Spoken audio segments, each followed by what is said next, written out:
Have you seen Israeli society change in the way it relates to wishes in the last 30 years? Well, I've seen a big change since October 7th. Okay, explain. Yes, because the priorities are different. The priorities are for the hostages, of course, and the soldiers and the misplaced. A lot of people are not realizing, and I try and say to donors and to families, that these children are living a double battle because they're also sick. Their parents are also in, for instance, in the reserves, or they lost a parent, and they're literally living a double battle. So it has changed in explaining the importance of giving to these children that they still remain sick. And every week I get another 7 or 8 applications. So that never went away. The fact that 600 children in Israel are diagnosed with just cancer, and we do many, many other diseases a year.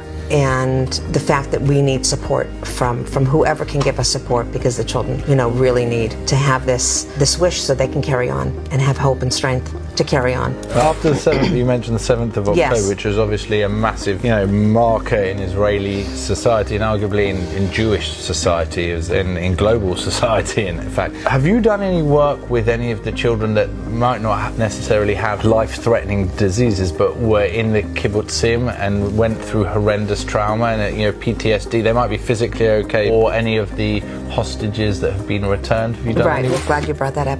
We have granted wishes to children that have physically been hurt and were in life-threatening situations after October 7th. So we have about 7 children, well, after October 7th, but not just on that day. Also in Ra'anana, 2 children that were there was a terrorist that rammed into a bus station and hurt 2 children. They were in critical condition. So we granted them wishes as well. And a boy from a kibbutz in the south, that he was riding his bike and he heard shooting and he thought, I wonder what that is. It's Israelis practicing, and he realized he was being shot at.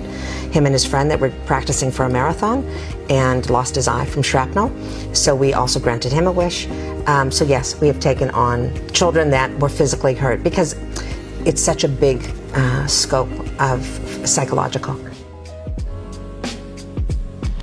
מבט טרי עם טרי ניומן, זווית חדשה על הנושאים שמעצבים את העולם.